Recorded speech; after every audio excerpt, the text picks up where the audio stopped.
transformación social a través de la capacitación y la especialización de profesionales voluntarios que brindarán una atención pronta y oportuna en casos de violencia sexual. ¿Cuál es la visión de Provos? Es ser una organización reconocida en la lucha contra la violencia sexual. ¿Qué se ha logrado con el proyecto Provos? El proyecto inició en el año 2018. Actualmente se están atendiendo 117 casos de infantes, niños, niñas y adolescentes víctimas de violencia sexual en sus diferentes tipologías. De estos casos se lograron 63 sentencias condenatorias, lo que significa para las familias no solo un alivio emocional, sino justicia. ¿Qué hace esta red de profesionales? Debe pasar y aprobar un curso especializado en atención y seguimiento de casos de violencia sexual. Posteriormente se conforman equipos transdisciplinarios que llevarán procesos de violencia sexual. Si necesitas ayuda, no dudes en buscarnos. Podemos brindarte información, orientación y atención gratuita. Comunícate con nosotros a través de la página de Facebook o mándanos mensajes a nuestras líneas habilitadas de WhatsApp.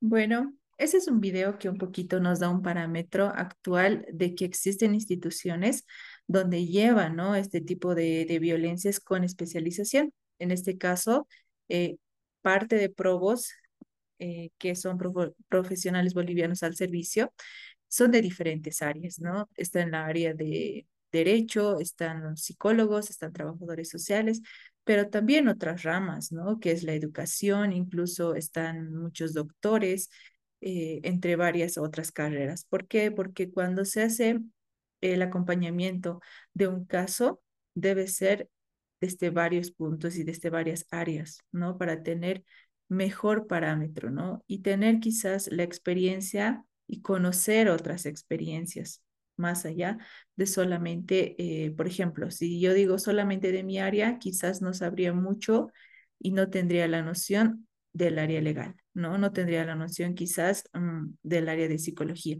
Entonces, es muy importante que también trabajemos con las diferentes áreas, ¿no? Los profesionales bolivianos al servicio llevan más de 100 casos. Actualmente, por un ciclo de vida de un proyecto, obviamente, el proyecto Provos es ya cerrado en realidad la recepción de casos, ¿no? Pero es un referente en cuanto a la atención en esta población vulnerable. Entonces, para esto vamos a iniciar con el contenido que vamos a estar hablando sobre los enfoques, ¿no?, desde el área social, los modelos de intervención, funciones del área social, también la metodología de intervención, algunas de las herramientas y el plan de intervención. Y para esto, también es importante que ustedes puedan entender un poco más allá de cómo el área social interviene en cada uno de estos casos, ¿no? Voy a estar hablando un poco conceptualmente, pero también dándoles ejemplos de vivencias, ¿no? A transcurso de todo este tiempo que hemos estado en Provos, hemos tenido muchas experiencias en todos los casos que hemos llevado, ¿no? ¿Cuál es el rol del trabajo social en la atención de casos de violencia sexual en niño, niña y adolescente? La labor en estos casos es una figura gestora que evalúa las situaciones de conflicto en crisis familiares, analizando necesidades y riesgos, estableciendo una línea de intervención y riesgos, estableciendo una línea para la búsqueda de recursos específicos, ¿no? Y determinados en base a una necesidad. Entre los enfoques que nosotros tenemos como el área social, tenemos el enfoque de derechos. Este enfoque de derechos está para cumplir, hacer cumplir los derechos de los niños, niñas y adolescentes, ¿no? El enfoque de género, que aquí vamos a poder quizás eh, ver aquellas falencias que existen cuando hablamos de género, incluso en las unidades educativas, ¿no? Que es un poco complicado hablar de este tema en ciertas unidades educativas, ¿no? Un enfoque intercultural. Muchas veces hablamos de este enfoque intercultural, ¿por qué? Porque vamos a ir viendo después cuáles son las dimensiones que tiene, ¿no? En el enfoque sistémico, por ejemplo, que lo vamos a ir viendo posteriormente, vamos a ver cuál es la importancia, ¿no? En este enfoque es la prioridad fundamental de radicar en encontrar el desarrollo de un vínculo de los niños, niñas y adolescentes y su realidad cultural y su familia, ¿no? Como individuo, para que para que esté formado y abordar desde un programa de un estilo propio, ¿no? Muchas veces tenemos un enfoque intercultural que tenemos que muchas veces trabajar a partir de este enfoque. También el enfoque inclusivo. Y este enfoque inclusivo eh, es un enfoque de no discriminación, ¿no? Es un enfoque que tenemos que tomar en cuenta la situación del niño y adolescente que nace y crece en un cierto contexto, pero también ver si esta niña, adolescente tiene alguna discapacidad, ¿no? Como nos dice, de acuerdo a la ley de 548, en el artículo 29, que los niños, niñas y adolescentes en situación de discapacidad física, cognitiva, psíquica o derechos reconocidos con carácter universal gozan de los derechos y garantías consagradas en el código. Entonces, es bueno tener un enfoque inclusivo. También tenemos este enfoque sistémico. Este enfoque sistémico, un poquito lo vamos a desenglosar más porque es un enfoque que vamos a ver desde diferentes posiciones. ¿Qué quiere decir? Si lo vemos desde lo mesosistémico, ¿qué vamos a ver? ¿Qué vamos a poder observar? ¿Qué vamos a poder indagar? El medio donde le rodea a este niño, niña, adolescente, ¿no? Las escuelas, el hospital, quizás en la iglesia donde él vaya, las parroquias, en su trabajo de las familias y demás, en los clubes deportivos, que hoy en día los niños están en alguna actividad, como puede ser fútbol, puede ser básquet, puede ser vóley, y cuánto puede afectar a este niño, este entorno, ¿no? Y por eso aquí lo dividimos en cuatro, el microsistema, que es la primera llegada hacia el niño, ¿no? Que es principalmente los que están inmediato al desarrollo, que es un conjunto para configurar la vida durante muchos años. El, el enfoque ya que vamos un poquito ya más expandiendo, que es el mesosistémico, que comprende en las interrelaciones en el entorno de la persona, el desarrollo de participación activa en una vida social y las redes de apoyo que él tiene, ¿no? ¿Qué puede ser una red de apoyo? Puede ser quizás los compañeros de curso, pueden ser una red de apoyo. Los amigos de la iglesia, ¿no? De algún lugar deportivo que él vaya, esos son sus redes de apoyo.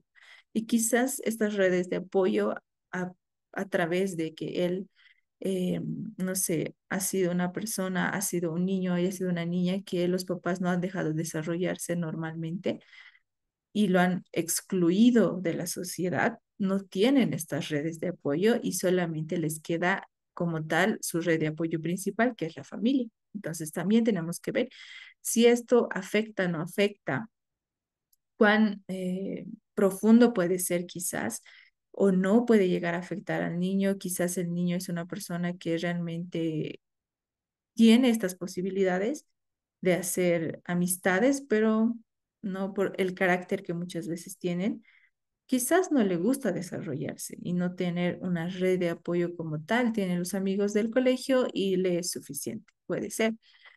También tenemos el exosistema, que se refiere a entornos más amplios.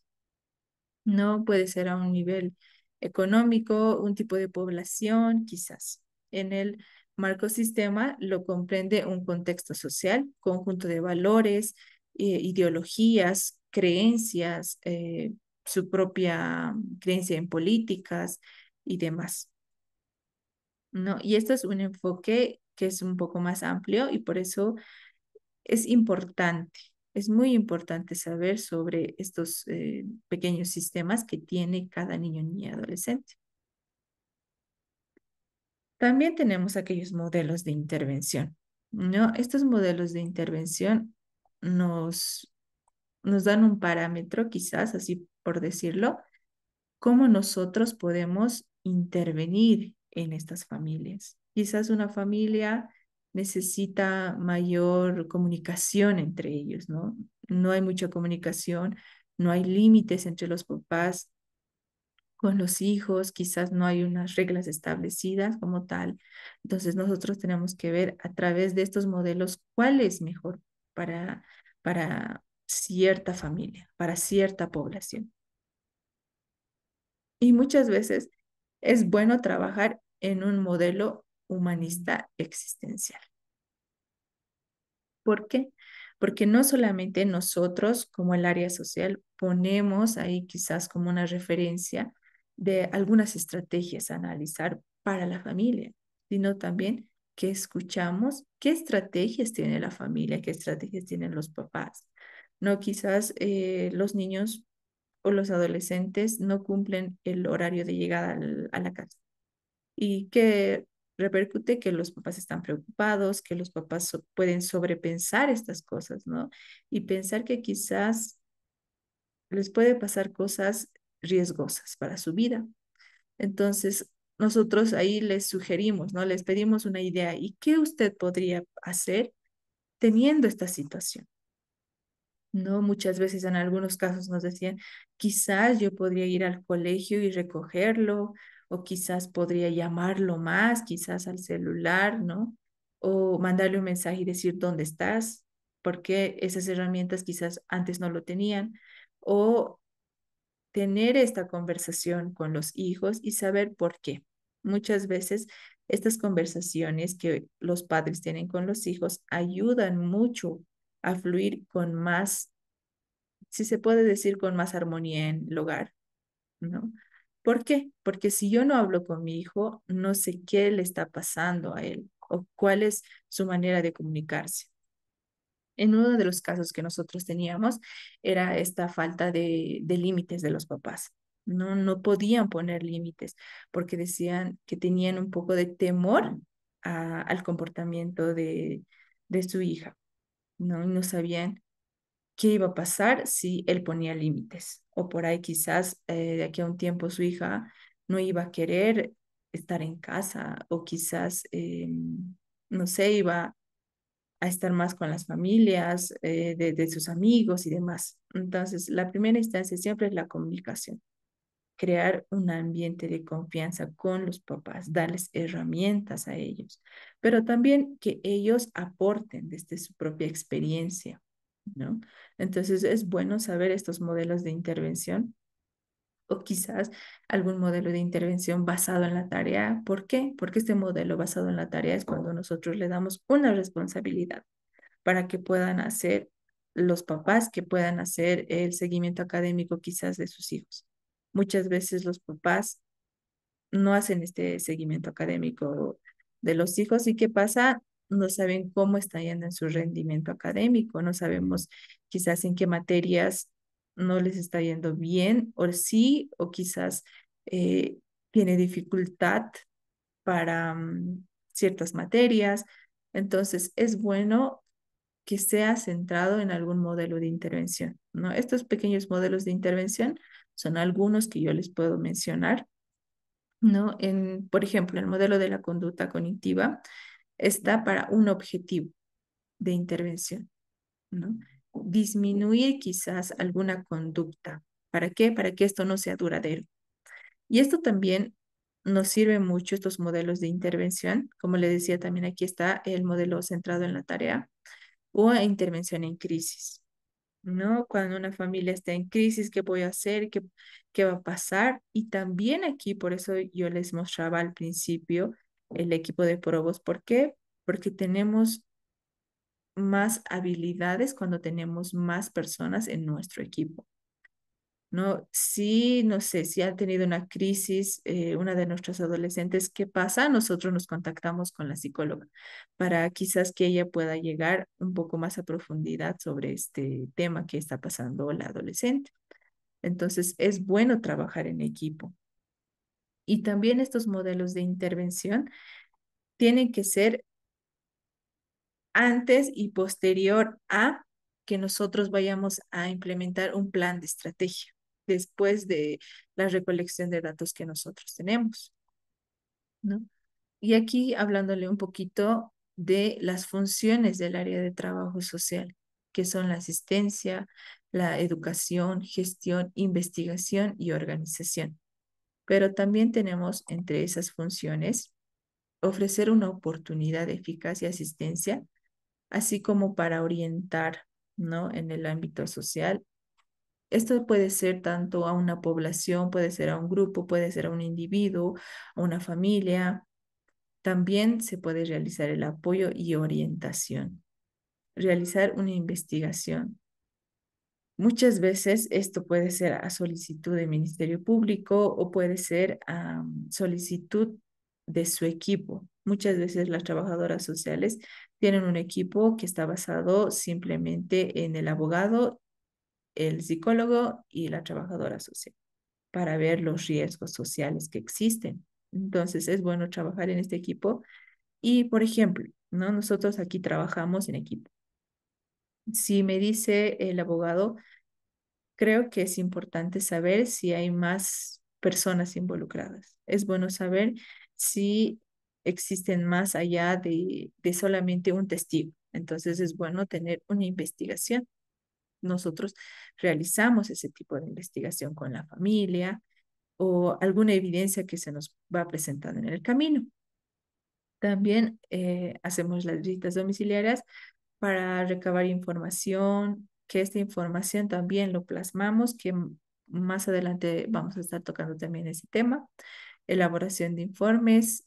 Esto es dependiendo mucho en qué institución está, ¿no? Si es de la Defensoría, quizás es bajo un requerimiento o quizás es una institución, una ONG, para ver el tipo de riesgo, si la persona está restaurada o no, depende también a la organización donde se pertenece. Y también es importante, ¿no? Este paso que es realizar los seguimientos a los sobrevivientes, porque nosotros somos cambiantes cada día, ¿no? Y las circunstancias, nuestro contexto cambia. Cuando una persona cambia de domicilio, también logra cambiar algunos hábitos, entonces es importante. También realizar valoraciones a nivel riesgo o algunas medidas de protección que se hace también en la fiscalía, ¿no? En la UPABT, que ellos generalmente hacen estas visitas y esta valoración. ¿Para qué? Para ver si existen riesgos y también recomendar aplicación de medidas de protección. Y pasamos a este siguiente punto, que es la metodología del abordaje de trabajo social, que en la metodología vamos a iniciar con un diagnóstico social, la investigación, una evaluación y plan de intervención. Bueno, para este diagnóstico, ¿cómo iniciamos este diagnóstico? Creo que tenemos una pregunta.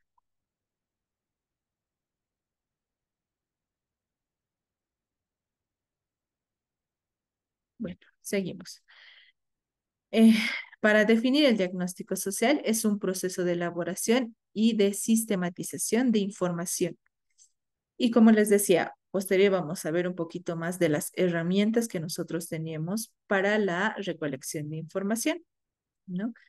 Y esto puede estar, este diagnóstico se hace no solamente para saber qué pasa en este ambiente, en este contexto, en esta familia, sino saber qué hacer, ¿no? Para este es el diagnóstico.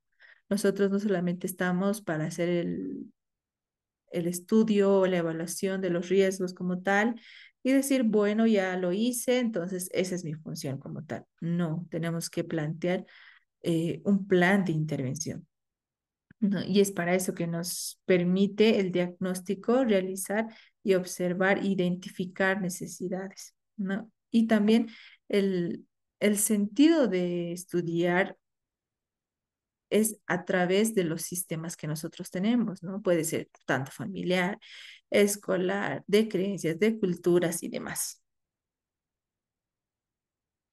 También tenemos algunas técnicas de intervención, que yo sé que muchos de acá las deben conocer, que es la observación. Puede ser participante, no participante, análisis del contexto, nuestras encuestas, nuestras visitas domiciliarias, entrevistas semiestructuradas, entrevistas estructuradas. También tenemos que es la historia social, entre otras, entrevistas a profundidad, tener evaluaciones quizás de riesgo, evaluaciones en el contexto socioeconómico y demás. Y la entrevista, ¿no? Entramos a esta parte. La entrevista es una herramienta que nos va a poder guiar para lograr identificar alguna necesidad que nosotros tengamos. Muchas veces nosotros ya vamos con, quizás cuando estamos en una organización, vamos con algunas preguntas predeterminadas en alguna entrevista, ¿no? Y es bueno guiarse, sí, de algunas preguntas, pero no solamente encerrarse en esas preguntas, porque muchas veces puede ser un hilo conductor, ¿no? O como una bola de nieve, que nosotros iniciamos con esa pregunta, pero a partir de eso que nosotros iniciamos con esa pregunta, quizás la persona, la mamá, el papá, los hermanos, escuchen esa pregunta y también, ¿no? Ahí aportan a esa pregunta y decir, creo que esto pasó tal día, creo que en tal fecha, no, mira, me acuerdo yo que en tal fecha hicimos esto. No creo que nos adelantamos mucho y porque más antes pasó esto. Entonces, es bueno tener guías, pero no solo encerrarnos en esas guías de entrevista. También esto es para conocer un poco más sobre la organización de la familia. Cada familia es distinta, cada familia tiene ciertas características, virtudes, atribuciones y demás. Entonces, es bueno sí tener una guía como tal, pero no solamente encerrarse en esa guía.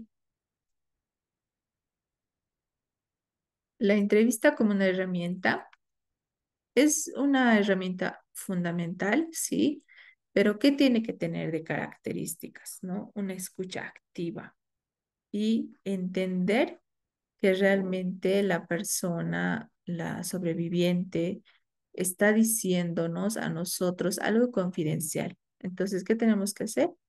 Tener un ambiente de confianza, ¿no? Establecer confianza, un ambiente que nosotros y que las personas sientan la confianza que nosotros le estamos dando. Preguntas abiertas, ¿no? Facilita la expresión libre y detallada del o de la sobreviviente. Porque si nosotros solamente tenemos establecidos, como les decía, preguntas, quizás la sobreviviente va a pensar que es como una encuesta y no una entrevista. También tenemos inmerso en la entrevista lo que son las evidencias, ¿no? Nosotros tenemos que ver quizás ahí que se nos puede aparecer una evidencia real, una evidencia circunstancial y demás. Entonces, es bueno interpretar y saber escuchar estas versiones de cada una de las personas en la familia. Por ejemplo, eh, una evidencia real son hechos visibles que nosotros podemos verificar. Y las evidencias testimoniales son relatos de las personas involucradas que aportan, ¿no? A través de su experiencia vivida eh, en el caso. No puede ser una evidencia testimonial quizás el, no sé, tener una hoja con llenado de una carta quizás, donde él mencionaba, ¿no? Yo en tal fecha me fui a encontrar con tal persona, o los diarios muchas veces de las adolescentes, ¿no? Tienen algunas veces diarios y ellas usualmente escriben esas cosas y son a veces detalladas, ¿no? Entonces puede ser una evidencia también eso.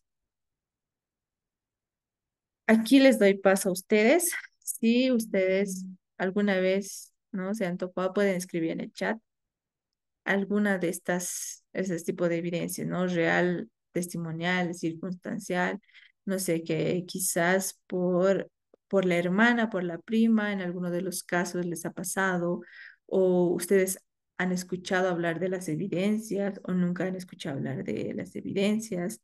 Ahí los voy leyendo. O si podrían dar ejemplos, ¿no? De una evidencia real. Por ejemplo, yo podría dar un ejemplo de una evidencia real, quizás una ropa manchada de sangre. ¿A ustedes qué se les viene a la cabeza cuando les menciono de la evidencia real?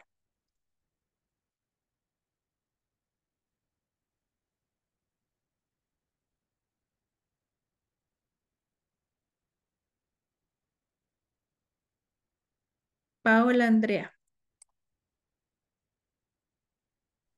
¿Cómo está? Muy buenas tardes. Pienso que la evidencia real es aquella física que puede contar como la que se puede hacer en requisa, ¿no? Tanto por la fiscalía como la policía, como puede ser una prenda, un celular tal vez, que contenga el análisis que se puede hacer tanto físico como sería tecnológico.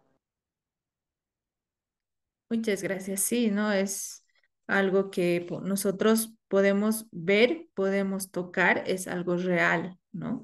Y aquí va la otra pregunta que tal vez alguien me pueda decir, ¿alguna evidencia testimonial?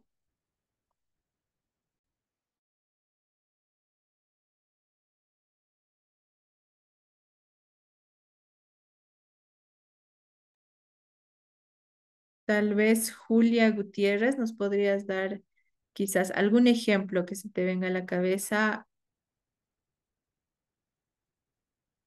Aló, buenas noches o buenas tardes.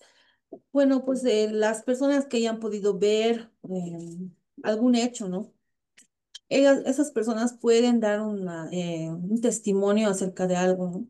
Ya puede ser la comisión de un delito o alguna circunstancia. Muchas gracias. Sí, así es. Puede ser, ¿no? Una evidencia testimonial, quizás la vecina, ¿no? Muchas veces cuando nosotros vamos a hacer la visita domiciliaria, la mamá siempre nos cuenta, no, sí, cuando pasaba todo esto, yo me refugiaba quizás en la tienda de barrio más cercana a su casa. Entonces podríamos entender que puede existir una evidencia testimonial, ¿no? Entonces es importante quizás tener un poquito de noción sobre las evidencias que se tienen. En el chat también escriben evidencia testimonial sería lo que la persona está contando, ¿sí? Testificar en primera persona o otras personas que vio o escuchó algo sobre un hecho, ¿sí? Un informe social es una evidencia, sí.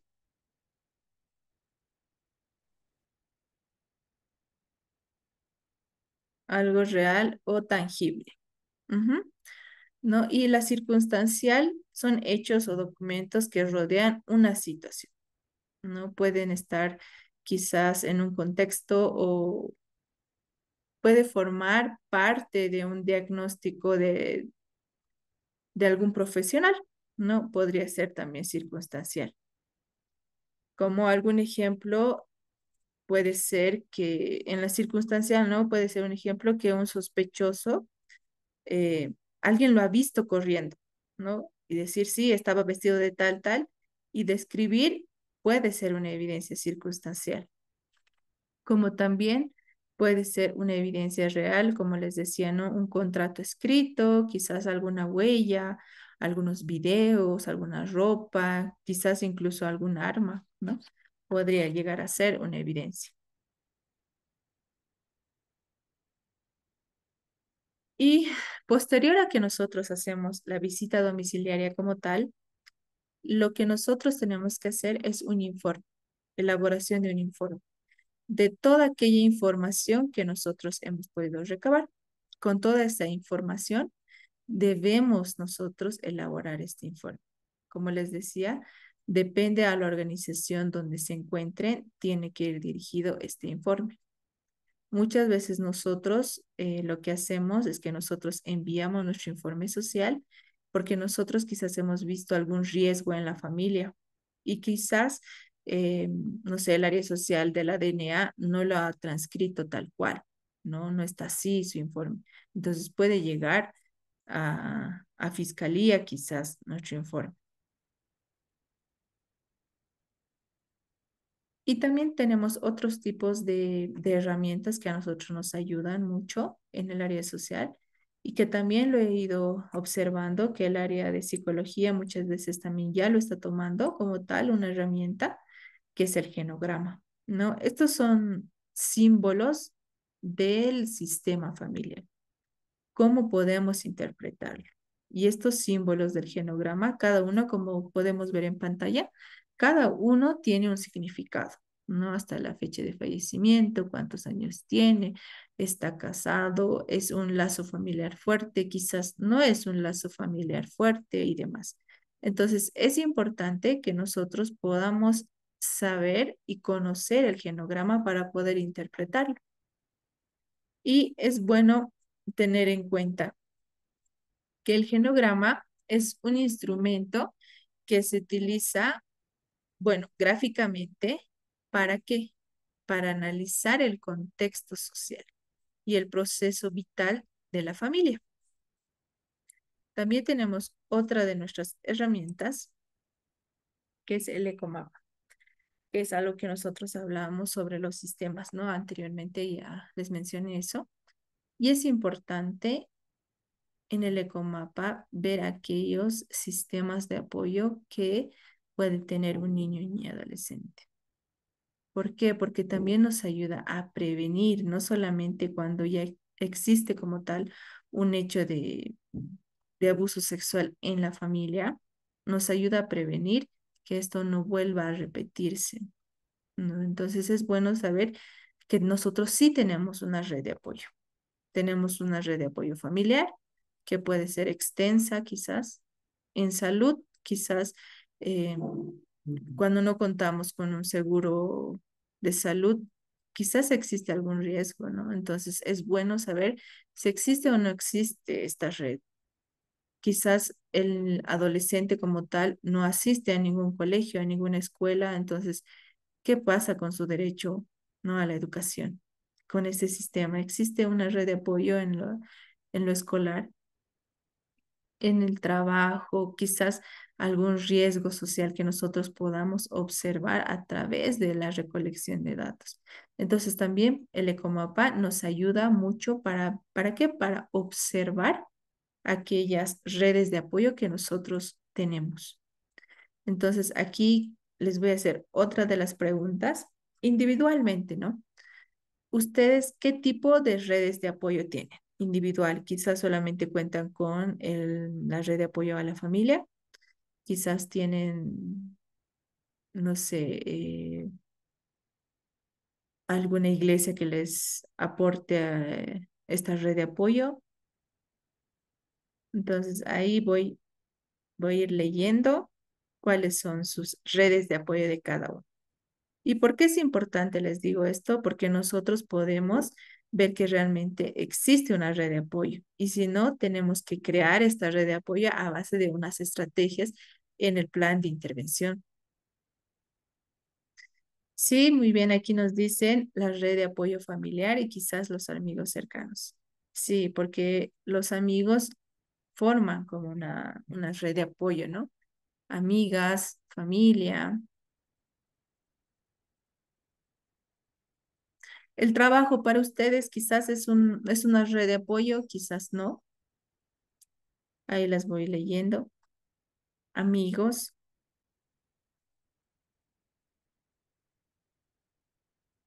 Sí, muy bien. Mira, en uno de los mensajes dice, no, mi padre, que es una persona adulta mayor, me comentó que la junta de vecinos se ha convertido en su red de apoyo. Sí, mi familia, el entorno laboral, amistades cercanas, amigos, iglesia, familia, parroquia, universidad, trabajo, red de apoyo en la familia e iglesia. ¿Ustedes creen que como personas individuales, si no tuvieran esta red de apoyo, ¿existiría quizás algo negativo para sus vidas o sería lo que normalmente es hoy, esta red de apoyo? Quizás quitando a la familia, quitando a los amigos. ¿Cómo ustedes tendrían este alivio quizás al contarle sus cosas, a tener compañía y demás? ¿Sería igual? ¿Por qué les menciono esto? Porque cuando un niño, niña y adolescente pasa por un hecho de agresión sexual, es bueno que ellos tengan esta red de apoyo.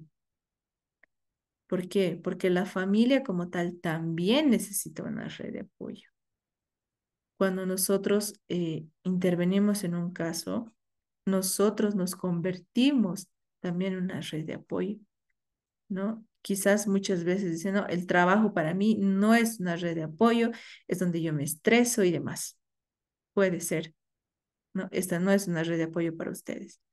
Pero ¿qué pasaría si un niño, niña, adolescente no cuenta con ninguna red de apoyo, incluyendo la familia, ¿no? Es más difícil de afrontar los problemas, sí, exacto. Aquí uno de los comentarios dice, no, no sería fácil afrontar los problemas solos. Las redes de apoyo ayudan a aliviar ciertas cargas. Así es. Y sentirnos protegidos, ¿no? Muchas veces la protección, nosotros de quién la vemos cuando somos niños, niñas y adolescentes de nuestros papás. Pero ¿qué pasa cuando un niño ni adolescente ha sufrido de algún hecho, no sé, de acoso sexual, pero actualmente no tiene y no cuenta con esta red de apoyo familiar? Muchas veces la red de apoyo familiar puede estar presente como no puede estar presente, pero no puede ser una red de apoyo. No, mi familia, quizás yo vivo con mis hermanos, pero mis hermanos trabajan todo el día, llegan a casa, yo no los veo, no tengo comunicación con ellos, entonces será una red de apoyo para este niño ni adolescente. No es una interrogante ahí. ¿Será? ¿No será? ¿Será una red de apoyo con alguien que yo no tengo comunicación? Difícilmente. ¿Por qué? Porque incluso en las creencias, en las diversas creencias religiosas, ustedes llegan a tener esa comunicación. Entonces, si en la familia no hay comunicación, puede que esta red de apoyo no sea una red de apoyo como tal. Entonces, es bueno interpretar este ecomapa para saber las redes de apoyo. Dice aquí, si mi familia me sentiría perdida y sin trabajo, quizás tendría sentimientos de inutilidad o algo parecido. Sí, generalmente en casos de niños, niñas y adolescentes víctimas cuentan con sus amiguitos primero. Sí, muchas veces cuando, cuando nosotros iniciamos con algún proceso, siempre tenemos una reunión con las familias, ¿no? Y siempre un porcentaje de quizás el 70% se enteran a través de los amigos o de las amigas de estos niños, de estas niñas, ¿no? Entonces, ¿por qué? Porque esta es su red de apoyo para el niño, niña y adolescente, es más cercano y de confianza, ¿no? Pueden generar también esta confianza con el entorno escolar, como son los profesores. ¿Y por qué es importante que los profesores conozcan de estos temas? Porque ellos no solamente pueden ser eh, veedores, ¿no? Sino tienen que ser protagonistas también ahí, como los que tienen que llevar adelante este proceso también, junto con el niño, niña y adolescente. Tienen que estar en este apoyo. ¿Por qué? Porque si nosotros generamos esta confianza hacia un niño que es nuestro alumno, ¿qué es lo que corresponde? ¿No? Realizar la denuncia, tener contacto con los papás y demás. Pero si un profesor no hace nada de esto, que es usual, ¿no? Que es usual, que nosotros creo que siempre escuchamos eso, que el profesor no se quiere meter porque va a tener muchos líos y demás. Entonces, ¿qué es importante? Darles herramientas de información a unidades educativas. ¿Por qué? Porque a través de eso nosotros también podemos prevenir, ¿no? Y entonces por eso es muy importante las redes de apoyo, porque no solamente las redes de apoyo sirven o coadyuvan a la familia, sino porque podemos extendernos. Nosotros teníamos más de 4 niñas de cierta provincia que pasaban por un hecho de acoso sexual. Entonces, cuando nosotros hicimos la visita domiciliaria y empezamos quizás a recabar más información de la población como tal, ¿qué pasaba? Que por un hecho de mala información, no tener información, no sabían que quizás el acoso era algo malo, ¿no? Ellos pensaban que era un halago hacia una niña, hacia un adolescente que estaba empezando a desarrollarse, ¿no? Entonces, es bueno saber que esta red de apoyo como tal, nosotros podemos extenderla. ¿Por qué? Porque nosotros podemos llegar a informar, no solamente desde el área social, desde el área de psicología y desde el área de derecho, también llegan a informar, ¿no? Y ser parte de esto. Nosotros también contábamos con un proyecto que era aves y las aves hacían réplicas. Y no solamente era en La Paz o en la ciudad del Alto o en la ciudad de Sucre, sino era todo a nivel Bolivia. ¿Y qué pasaba con ellos? Que cuando nosotros quizás identificamos en algún lugar en específico, estas aves que eran profesionales igual de distintas áreas, lo que hacían eran informar sobre prevención. ¿Para qué? Para que esto disminuya, ¿no? Para que no existan más casos. Entonces, es importante.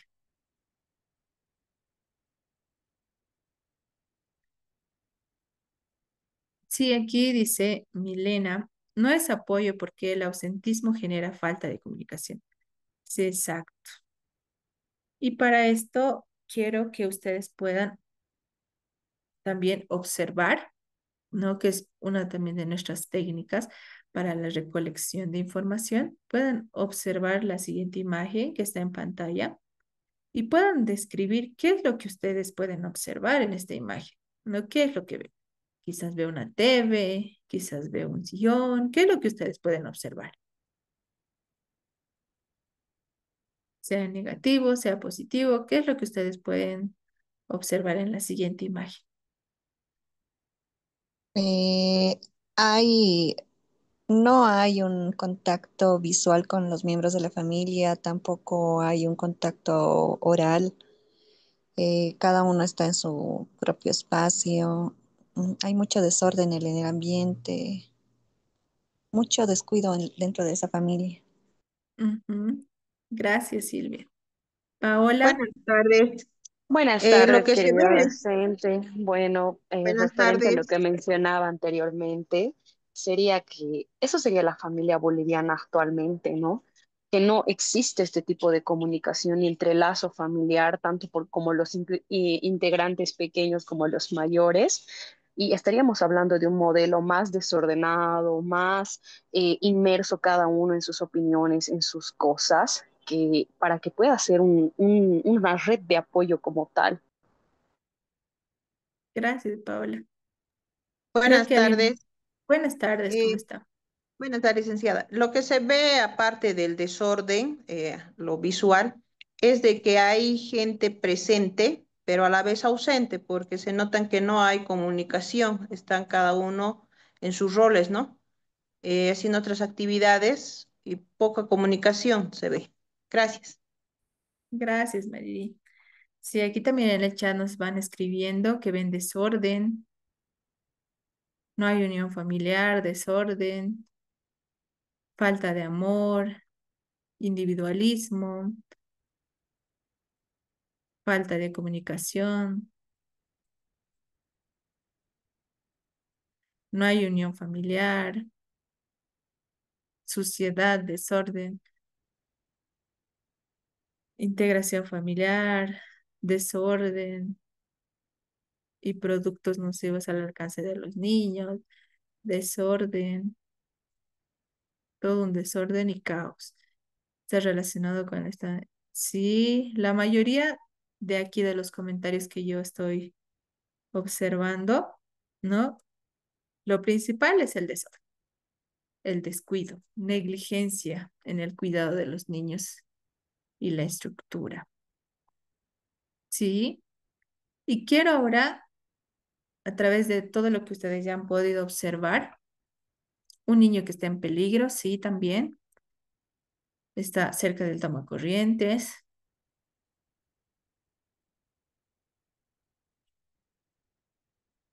Quiero ahora que ustedes pueden observar y quizás ustedes puedan ver algo positivo en esta imagen. Yo sé que es más difícil eso, esa pregunta, porque no lo que nos llama la atención primero siempre va a ser el desorden. Pero quiero ver si alguien quizás ahí en el chat me puede decir,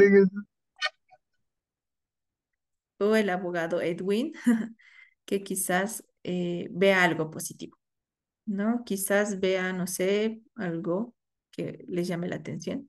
La La imagen de imagen de Jesús. Jesús, dice, que están compartiendo juntos, que la familia tiene un lugar donde vivir, una casa, que están juntos, que están Buenas juntos. tardes. Buenas tardes, Marcela. Lo que observo yo es lo que vivimos diario, ¿no? Papá y mamá tienen que ir a trabajar y acá de lo que yo veo son 5 niños. Esa es Ujú. nuestra realidad. Entonces, somos una familia cristiana, creemos en Dios, tenemos valores, tenemos hijitos, tenemos una familia, pero por el modelo económico, la falta, carencia económica, tenemos que dejar así a los pequeños y es nuestra realidad. No, no puedo decir, oh, qué cochino. No, los niños son pequeños, no van a estar ellos acomodando, limpiando. Hemos vivido, hemos crecido también así. Nuestros papás trabajaban y nosotros nos quedábamos. Y en la actualidad continúa, papá y mamá trabajan y los niños se quedan, ¿no? Acá vemos que hay hermanos mayores y 3 pequeños. Los 3 pequeños, al parecer, dos se ven en peligro, ¿no? El que está en la cuna y otros cerca a un tomacorrientes.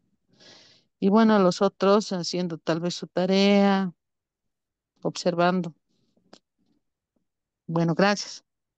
Gracias a usted, Marcela. Es verdad, no muchas veces quizás solamente al ingresar al domicilio podríamos ver estas particularidades, pero no nos ponemos a pensar quizás que esta familia solo está de paso por este lugar, que quizás ni siquiera es su casa, ¿no? Que quizás le están prestando el lugar. Y es verdad, ¿no? Tenemos que tener muy en cuenta que no solamente se heredan en los genes cosas, sino también en la educación. Y en la educación puede estar, en esta imagen se ve un ruido, ¿verdad? Entonces, ¿qué pasa? Si mi mamá quizás ha tenido mascotas en casa y toda mi vida yo he vivido con mascotas en casa, para mí va a ser algo normal vivir con mascotas en mi cuarto, ¿no? Pero es algo distinto si yo tengo otras directrices. ¿No? Quizás mi mamá era muy estricta, no me dejaba quizás que yo pueda, no sé, estar con algún animalito dentro de mi cuarto, ¿no? Le gustaba todo limpio y aseado. Entonces también esas cosas se pueden heredar, pero tenemos que llegar al fondo de esta situación. ¿Por qué? ¿Por qué suceden estas cosas? ¿Por qué pasa? Y es muy usual ver en la mayoría de las personas cuando nosotros hacemos una visita domiciliaria que están llenos de cosas, llenos de cosas, ¿no? Cosas que sirven, cosas que no sirven, cosas que quizás ya están en desuso, cosas que quizás para nosotros pueden ser muy irrelevantes que estén en casa. ¿no? Muchas veces nos ha tocado ver a familias que se llenaban de cajas de cartones. Y cuando nosotros preguntábamos el por qué, ¿no? Era porque alguna vez en su familia necesitaban la venta de esto, de estas cajas de cartón. Entonces, él, el adolescente, lo que hacía era, yo en algún momento quizás necesite de ese ingreso económico, entonces ya tengo cajas, ¿no? Y era, pero sí, pero quizás los cartones te pueden traer ácaros, te pueden traer, no sé, suciedad, polvo y demás. Pero él creía este comportamiento. ¿Por qué? Porque era una manera de tener algo extra en lo económico, ¿no? Y quizás muchas veces cuando un niño, una niña adolescente pasa por un hecho de violencia, usualmente ellos quieren proteger a sus hermanos menores, quieren proteger a los animales. ¿Por qué? Porque a ellos les hubieran querido, o quizás hubieran querido que los protejan de esa manera. No, muchas veces los adolescentes tienen un comportamiento propio de su edad, ¿no? Queriendo quizás enfatizar en algunos rasgos particulares en los adolescentes, quizás la misma ropa, quizás el mismo color, ¿no? ¿Y qué pasaba con un adolescente que tenía todo el cuarto oscuro? Tenía el cuarto negro, tenía en desorden, lo tenía sucio, ¿no? La ropa por aquí, no en el ropero, eh, ¿no? Y era así el cuarto. Entonces, ¿qué pasaba con esta adolescente? Ella mencionaba que al tenerlo todo así, de esa manera como ella lo había puesto, lo había organizado el cuarto, era su manera de organización. ¿Por qué? Porque se veía mayor, porque se veía más ruda, como ella decía. Yo me veo más ruda, todo negro, desordenado. Entonces, ¿qué pasa? Que las personas a mí no se me van a volver a acercar para no volver a repetir un hecho de violencia, ¿no? Y es usual, por eso les digo, quizás es muy complicado a veces de observar en un ambiente así cosas buenas, pero sí es importante observar por qué te gusta ese color, todo negro, porque para ella era una manera de protección. Quizás aquí en la imagen, como algunos decían, no, está desorden, no tiene nada. Incluso alguna vez en alguna capacitación que tuvimos, me decían, no, es que no es justificable que una familia viva en esa condición. Yo no le veo nada bueno. Puede ser, pero como nos decía Marcela, creo, ¿verdad? Nos decía, es que así hemos crecido. Muchas de nuestras familias han crecido de esa manera y es nuestra realidad y es nuestro contexto. Pero sí podríamos dar un orden, sí podríamos quizás redireccionar esto. Quizás es un sábado, como decía, no, no tienen comunicación, ¿no? Por ejemplo, hay una familia que entendían cómo era comunicarse, pero no era solamente hablando, dialogando, sino escuchar música.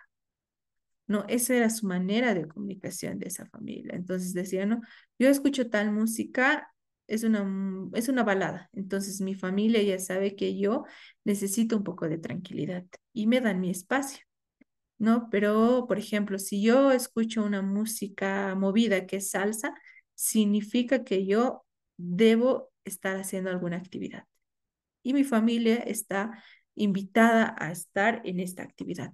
Entonces, esto puede y suele pasar. Aquí nos dice ser un poco mejor que nuestros padres y procurar que nuestros hijos e hijas lo sean con los suyos.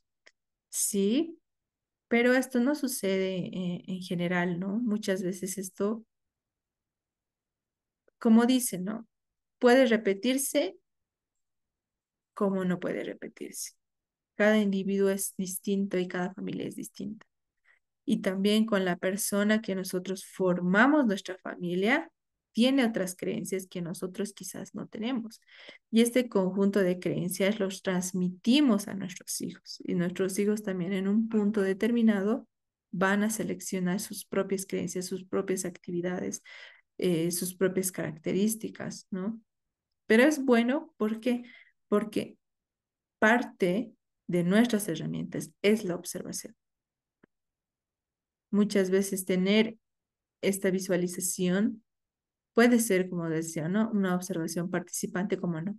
Observar algo y preguntar o solamente observar y decir, ok, lo anoto y quizás esto me pueda servir, ¿no? Muchas veces en hechos de violencia sexual son del entorno familiar.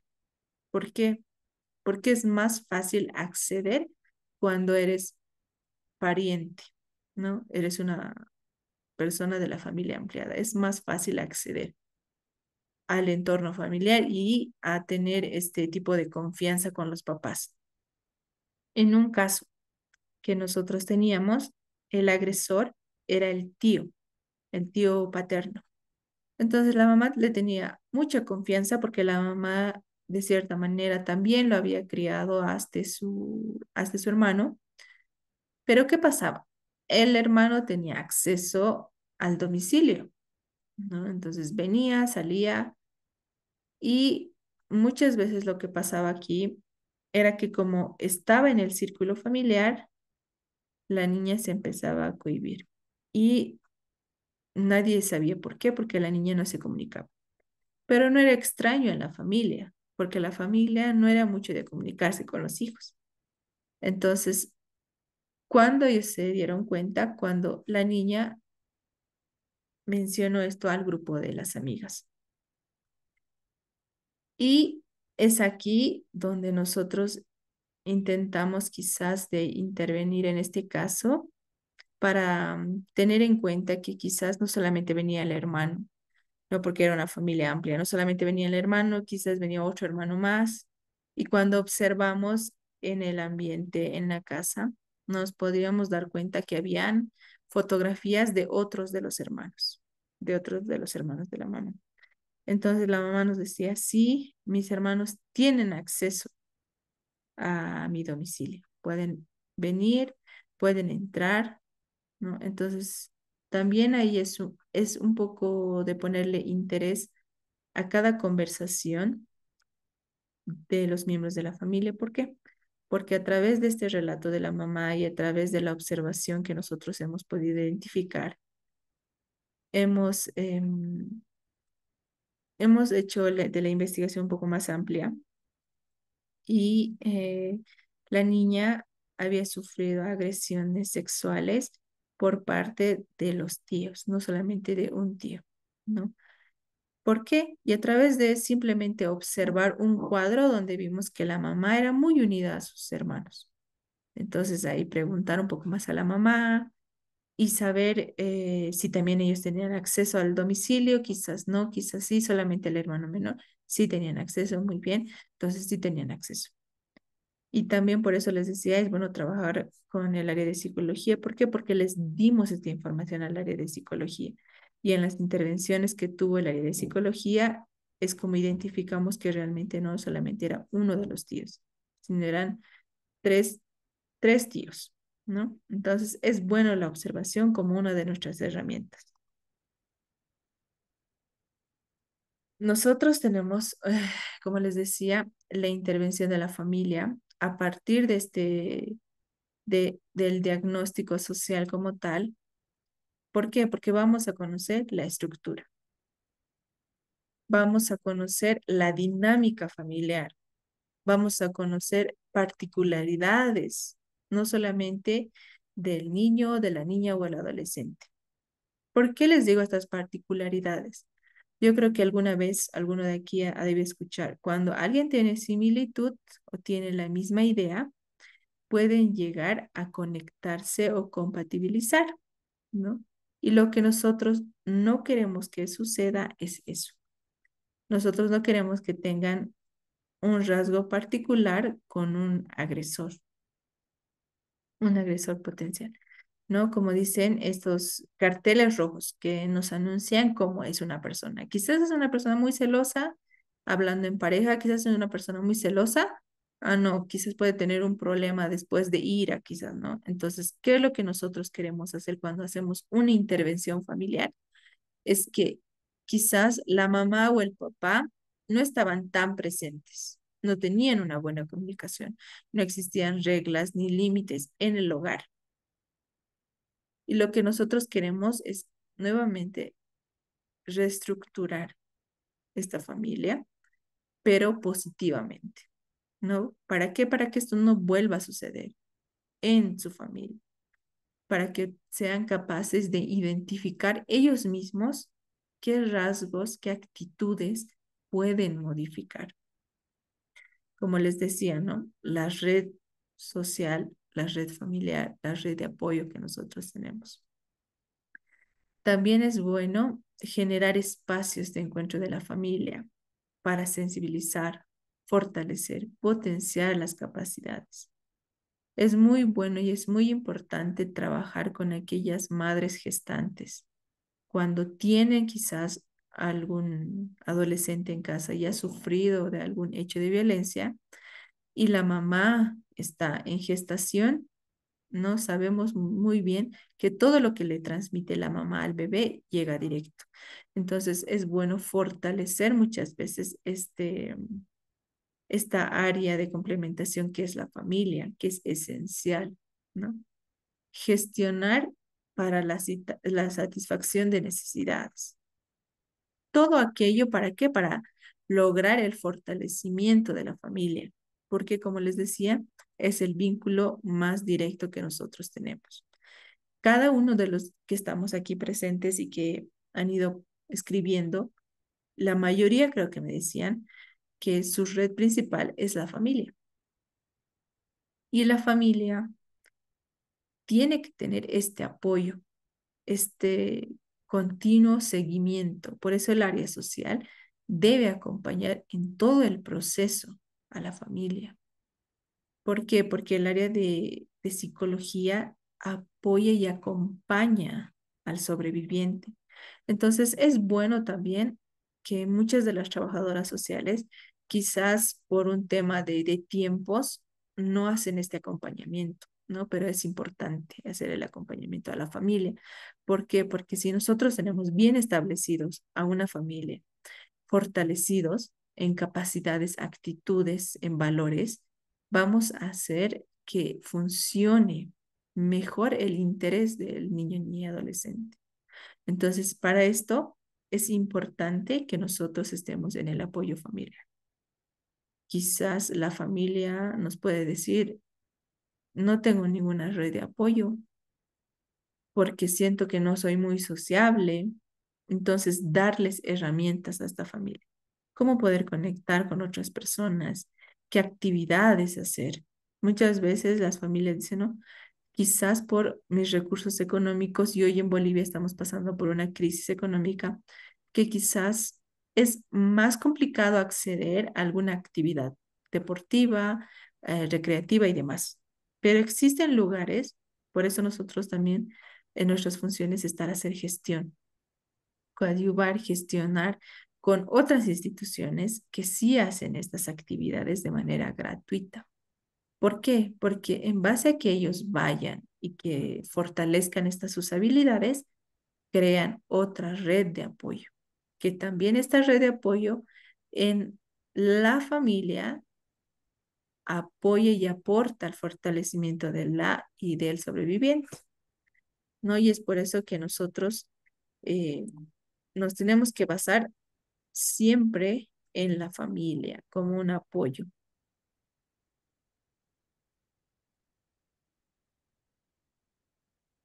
Y ya para ir cerrando con este espacio, tenemos el plan de intervención y la evaluación. ¿Por qué? Porque nosotros cuando proponemos un plan de intervención desde cualquier enfoque o podemos poner quizás alguna estrategia como tal en comunicación, por decir, o quizás en gestionar con otras instituciones. Tenemos que hacer este plan de intervención, pero al finalizar tenemos que evaluar si hemos logrado nuestros objetivos, porque sería en vano que nosotros pongamos un plan de intervención y que no hagamos la evaluación.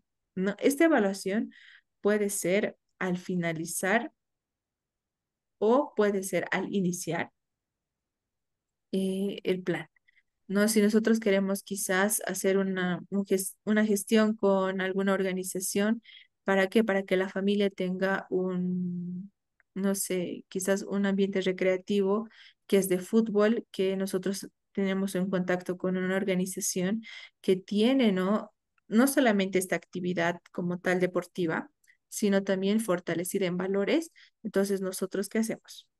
Hacemos la gestión con esta organización, pero hacemos el seguimiento. ¿Para qué? Para ver y observar, identificar quizás la necesidad actual del sobreviviente o quizás de la familia, ¿no? Entonces, es importante nosotros tener esta evaluación. Sí, aquí me siguen escribiendo en el chat.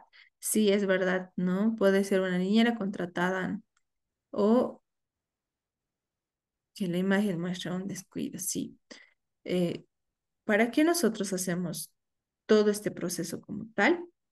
Para descartar riesgos sociales.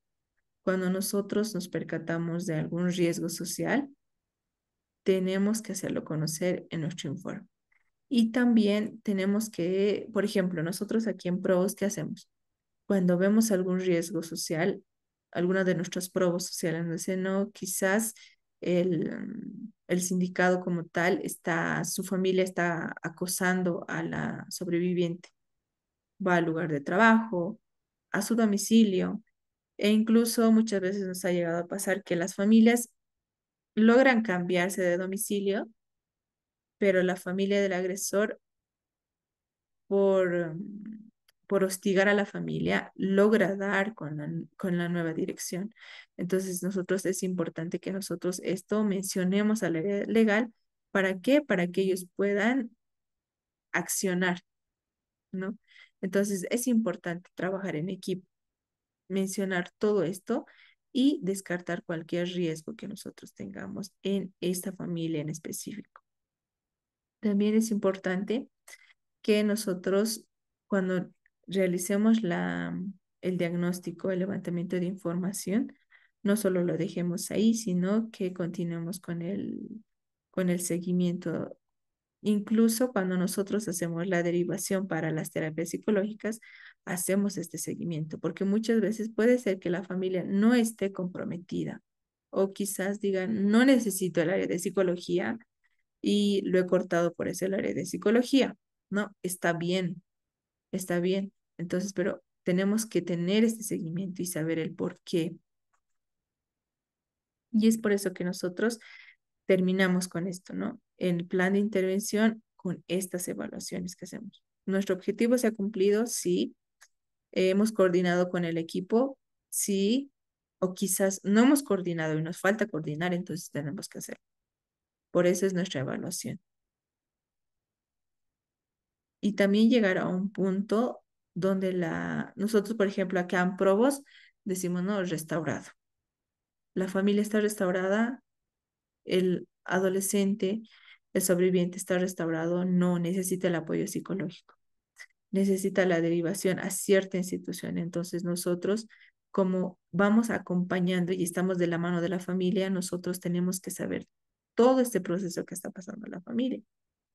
Como les decía, bajo nuestros enfoques de derecho, nuestro enfoque de intercultural y demás.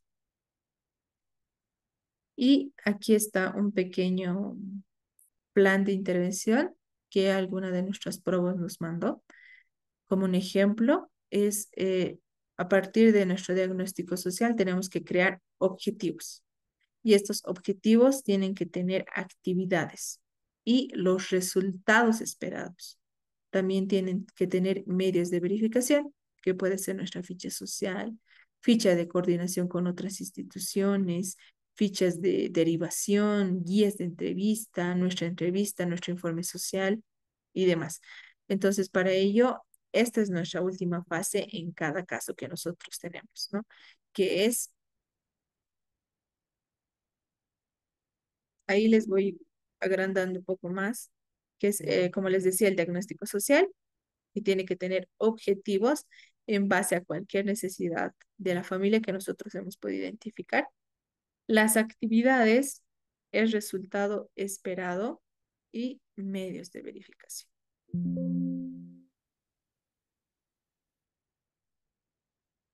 Y agradecerles a todos por estar aquí presentes. Y no sé si tienen alguna duda, pregunta, ya para poder ir cerrando el día de hoy, la capacitación del día de hoy. Entonces voy a estar ahí atentas a sus preguntas.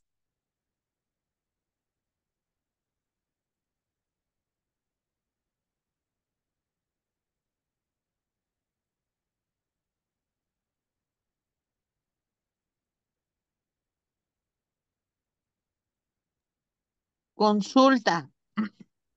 Sí, dígame, claro. Cuando trabajo social va y determina como una fotografía como la que hemos visto, ¿qué determina? Por decir, yo estoy peleando la tenencia de mis hijos, pero soy una madre mm, víctima de violencia, no está el hombre, y dejo así a mis 5 hijos.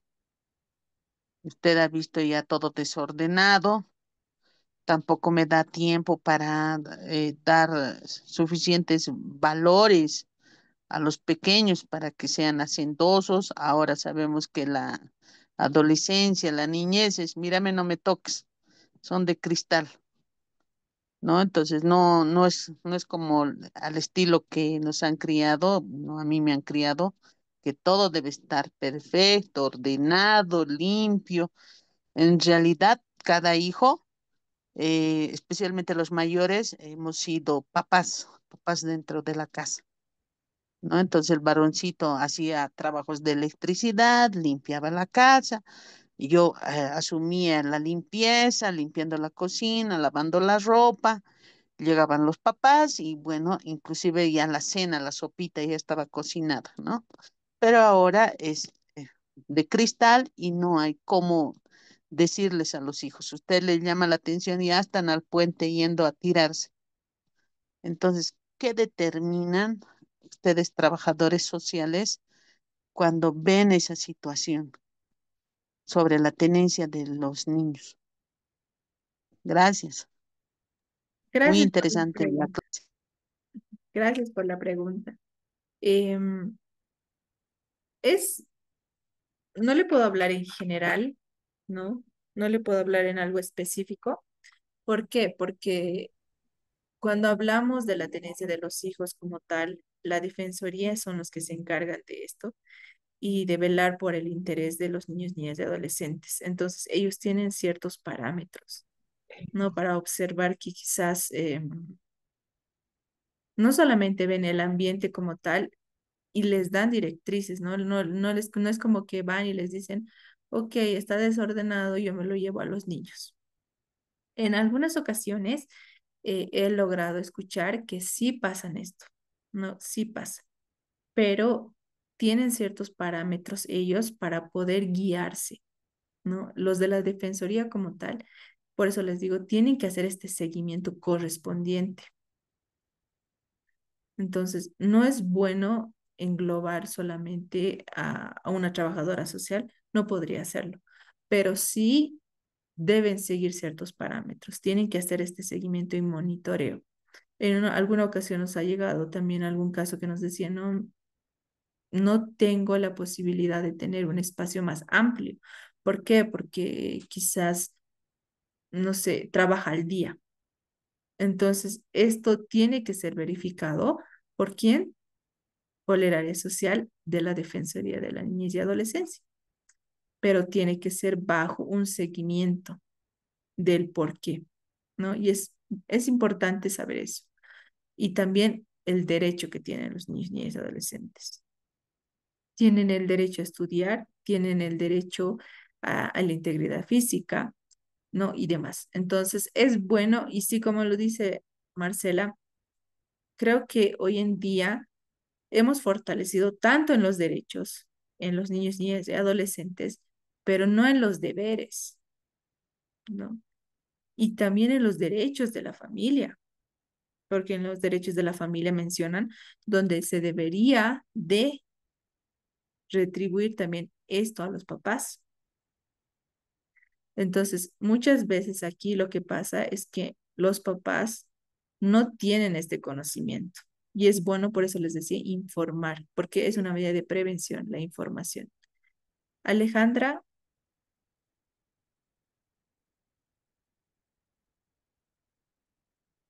Buenas tardes, buenas licenciada. tardes. Bueno, quería realizarle una consulta. Bueno, hay un caso, ¿no? Que recién he visto en estas semanas que pasó. Yo estoy en una institución educativa, ¿no? Y ha habido un problema en cuanto a un acercamiento tal vez un poco indebido de un profesor hacia un estudiante. ¿Cómo se tendría que proceder en este caso? O sea, ¿cuándo determinamos que esto vaya a la defensoría? ¿O cómo debería actuar inicialmente el colegio en primera instancia? Si me podría aclarar ese procedimiento, por favor.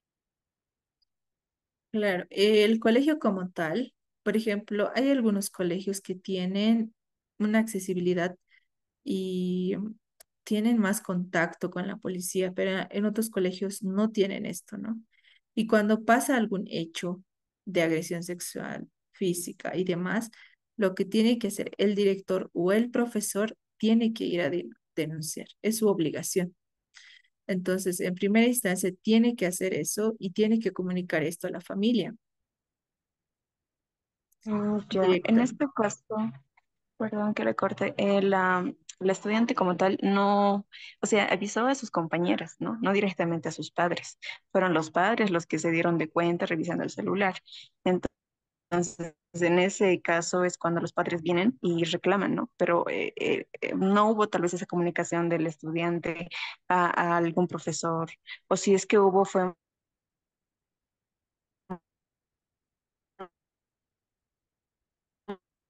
muy tarde, ¿no? Y cuando ya todo actuar en esa parte, ¿cómo podrías intervenir? Alejandra, se te ha cortado un poquito, pero lo que he podido entender es que los papás sabían y que han ido a reclamar, creo, al colegio, ¿verdad? Muchas veces, por la cultura que nosotros tenemos, quizás lo primero que nosotros hacemos, en vez de ir a denunciar, lo que hacemos es ir al colegio a reclamar. Pero cuando pasa esto, los profesores, el director o la directora tienen que mencionarle esto a los papás, porque los papás puede que no tengan un mayor conocimiento, ¿no? Pero tienen que ir a denunciar, ¿no? No hay posibilidad de que lleguen muchas veces, como ellos dicen, a conciliar o lo hablamos y ya no pasa nada. No, tienen que ir a denunciar. Ujú. Y en este caso, disculpe,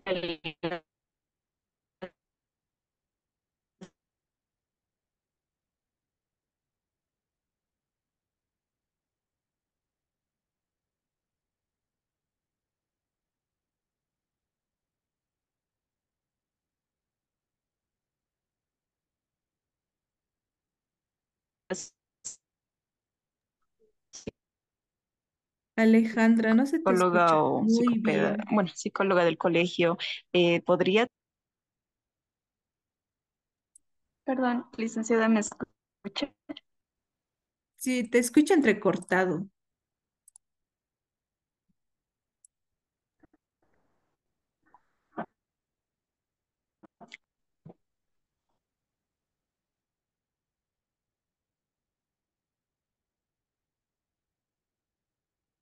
Lo escucho un poco entrecortado. Pero también aquí creo que tenemos, sí, no está muy bien tu audio.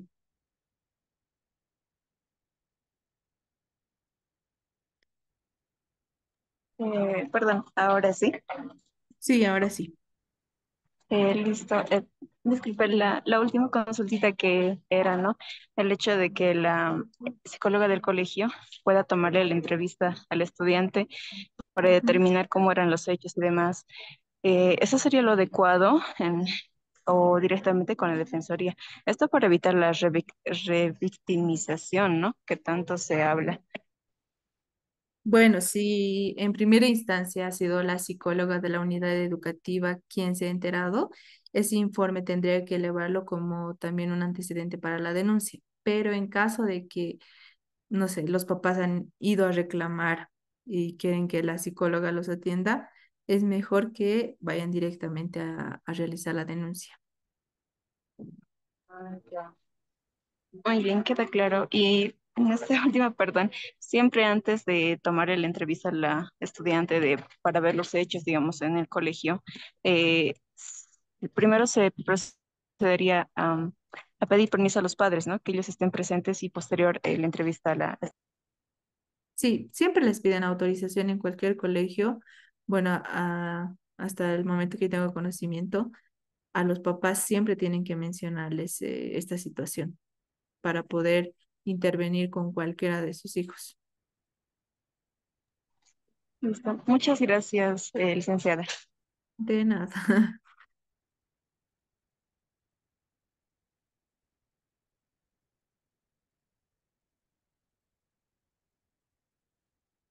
Sí, aquí voy leyendo un poco de los comentarios.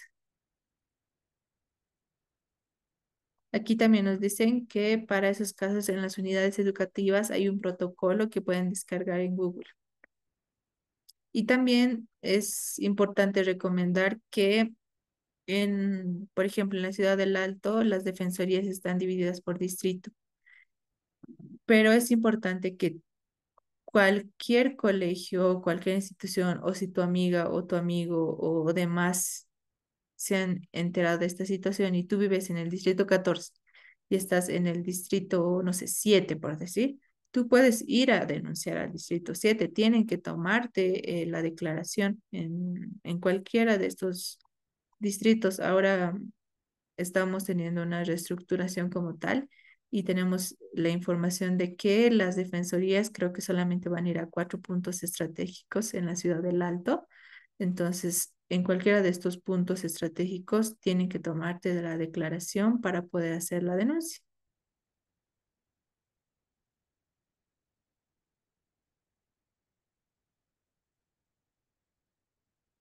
Tal vez hay alguna otra pregunta.